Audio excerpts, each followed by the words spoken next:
ვარსებობ და მანამდეც მახსოვს, რომ ამ შენობასთან სულ სისხლის ღრა და ტკივილია. დრო არ ამე შეიცვალოს. სწორედ ახლა. პარლამენტის შენობასთან არსებული ხეები სურო პლაკატებით შემოსე.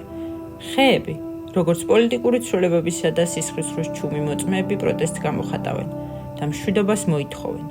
გაწითლებული ფოთლების შრიალი ხეების მიამბოხე ჩუმი ხმაა. ეს ბედნიერების მესიჯია სამყაროში გაგზავნილი. ეს მესიჯია, რომ ადამიანებს შორის ძალადობა და სიძულვილი მორჩეს ყველაფრის მიუხედავად.